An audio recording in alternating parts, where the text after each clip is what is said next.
اگر آپ ایسا کر لیں گے تو اللہ راضی ہو جائے گا، کیونکہ انسان ہو سکتا ہے کہ اللہ کو وہ بات منظور نہ ہو، آپ کے علم کے مطابق میں اللہ کے مطابق ہی کر رہا ہوں، آپ نے تحقیق کر کے دیکھ لیا کہ اللہ یہ کہتے ہیں، اس کے رسول یہ کہتے ہیں، اور آپ کی عقل نے فیصلہ دے دیا کہ مجھے یوں کرنا چاہیے،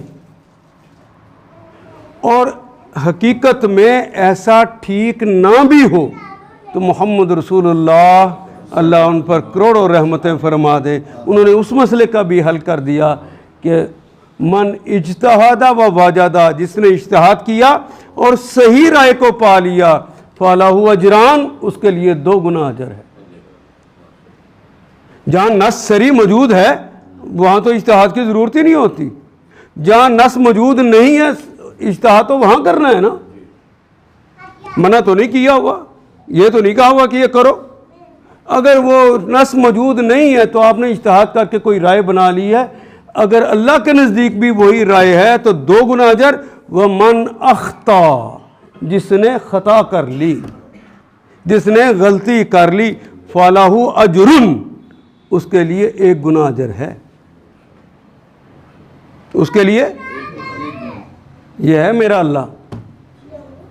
کہتے کیوں؟ ذہن تو اسی نے بنایا ہے نا، اور ہر ایک کا ذہن ایک جیسا تو نہیں بنایا، تفاوت کرتا ہے نا۔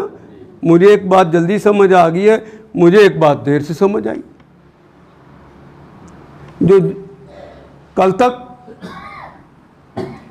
یہاں یہیں پہ بیٹھے ہوئے لوگ اپنے بارے میں سوچیں، کل تک نہیں داڑھی تھی، اب داڑھی رکھ لی ہے نا، تو آپ کو کتنی دیر لگی ہے؟ پھر جا کے داڑھی رکھی، اللہ کا کہنا مانا۔ تو بھئی ایک بندے کو ابھی سمجھ نہیں آئی تو اس کو برا کیوں کہہ رہے ہو؟ لڑتے کیوں ہو اس سے؟